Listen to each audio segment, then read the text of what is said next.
Ladies and gentlemen, welcome to the afternoon session of the opening day today, the 11th of September, 1893. We now introduce you to Swami Vivekananda from India and request him to address us. Swami Vivekananda.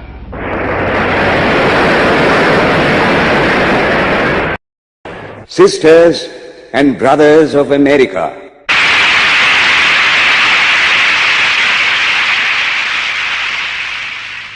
it fills my heart with joy unspeakable to rise in response to the warm and cordial welcome which you have given us.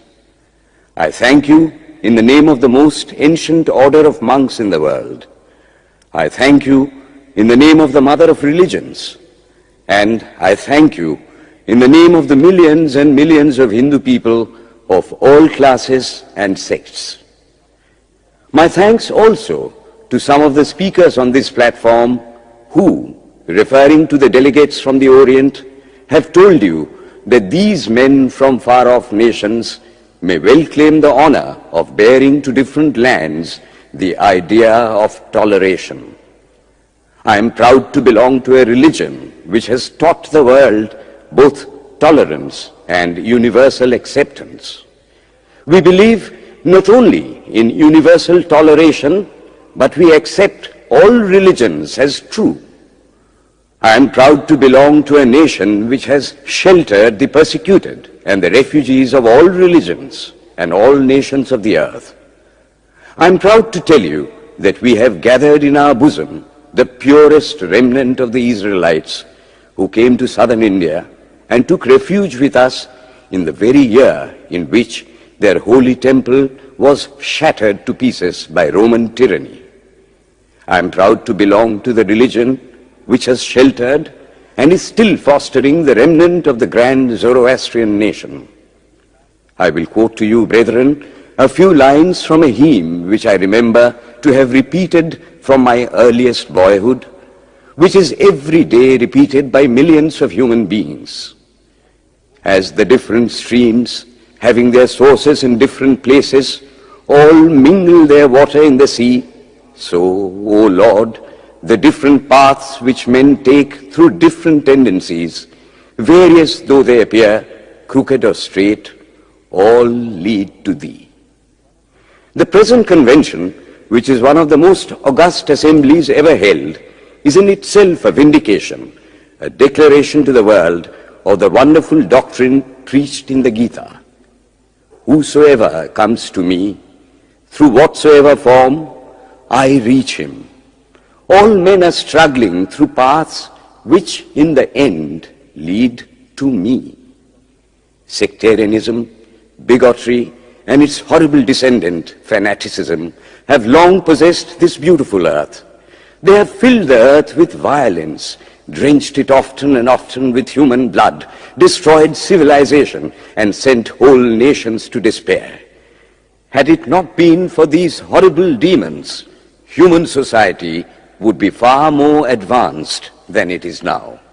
But their time is come, and I fervently hope that the bell that tolled this morning in honor of this convention may be the death knell of all fanaticism, of all persecutions with the sword or with the pen, and of all uncharitable feelings between persons wending their way to the same goal.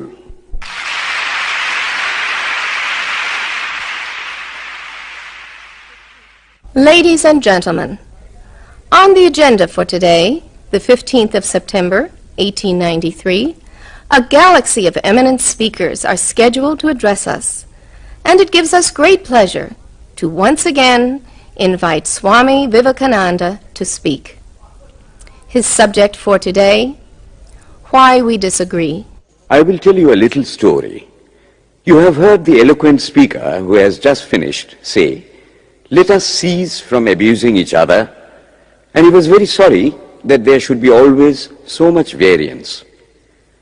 But I think I should tell you a story which would illustrate the cause of this variance. A frog lived in a well. It had lived there for a long time. It was born there and brought up there, and yet was a little small frog.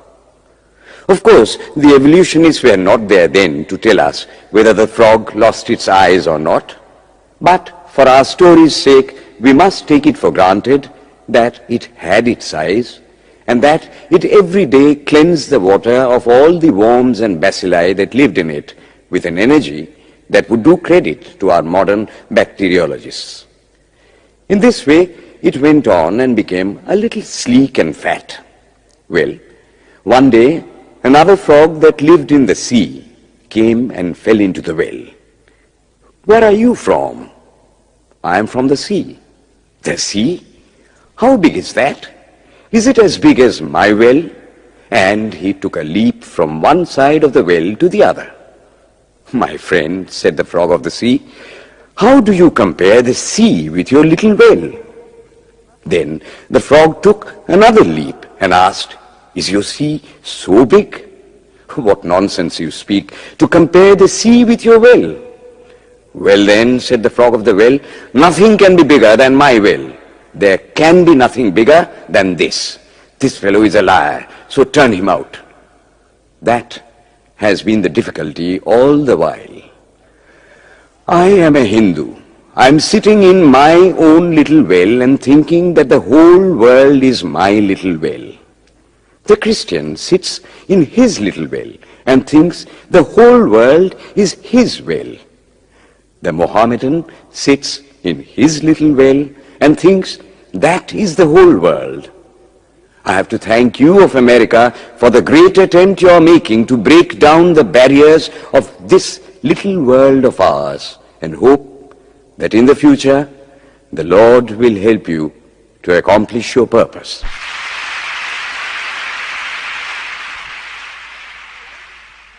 Today, the 26th of September, 1893, is the penultimate day of this Parliament of Religions at Chicago. We have listened to engrossing discourses on the religions and theologies of the participating countries in these past 2 weeks. In continuing this series, Swami Vivekananda will now speak on Buddhism, the fulfillment of Hinduism. The religion of the Hindus is divided into two parts, the ceremonial and the spiritual. The spiritual portion is specially studied by the monks. In that, there is no caste.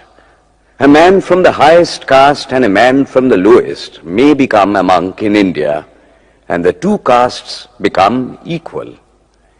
In religion, there is no caste. Caste is simply a social institution. When Buddha was teaching, Sanskrit was no more the spoken language in India. It was then only in the books of the learned. Some of Buddha's Brahmin disciples wanted to translate his teachings into Sanskrit, but he distinctly told them, "I am for the poor, for the people. Let me speak in the tongue of the people." And so, to this day, the great bulk of his teachings are in the vernacular of that day in India. Whatever may be the position of philosophy, whatever may be the position of metaphysics, so long as there is such a thing as death in the world, so long as there is such a thing as weakness in the human heart, so long as there is a cry going out of the heart of man in his very weakness, there shall be a faith in God. Let us then join the wonderful intellect of the Brahmin with the heart, the noble soul, the wonderful humanizing power of the great Master.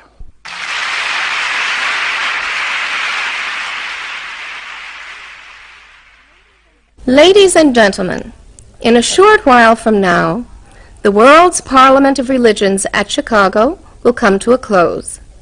And this day, the 27th of September, 1893, will go down in history as a landmark for more reasons than one. It is in the fitness of things that we now call upon Swami Vivekananda from India to address this final session. The world's Parliament of Religions has become an accomplished fact, and the merciful Father has helped those who labored to bring it into existence, and crown with success their most unselfish labor. My thanks to those noble souls whose large hearts and love of truth first dreamt this wonderful dream and then realized it. My thanks to the shower of liberal sentiments that has overflowed this platform. My thanks to this enlightened audience for their uniform kindness to me and for their appreciation of every thought that tends to smooth the friction of religions. A few jarring notes were heard from time to time in this harmony. My special thanks to them, for they have, by their striking contrast, made the general harmony the sweeter. Much has been said of the common ground of religious unity. I am not going just now to venture my own theory, but if anyone here hopes that this unity will come by the triumph of any one of the religions and the destruction of the others, to him I say, brother, yours is an impossible hope. Do I wish that the Christian would become Hindu? God forbid. Do I wish that the Hindu or Buddhist would become Christian? God forbid.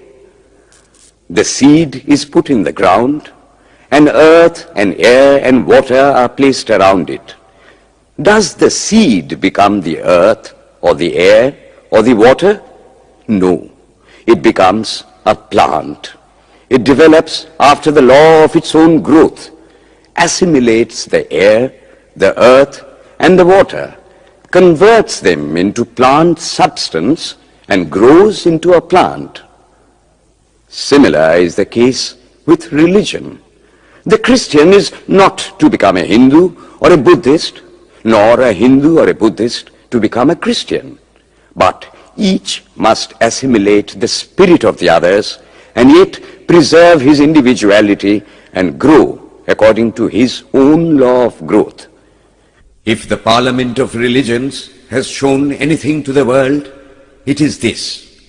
It has proved to the world that holiness, purity, and charity are not the exclusive possessions of any church in the world, and that every system has produced men and women of the most exalted character. In the face of this evidence, if anybody dreams of the exclusive survival of his own religion and the destruction of others, I pity him from the bottom of my heart and point out to him that upon the banner of every religion will soon be written, in spite of resistance, help and not fight, assimilation and not destruction, harmony and peace and not dissension.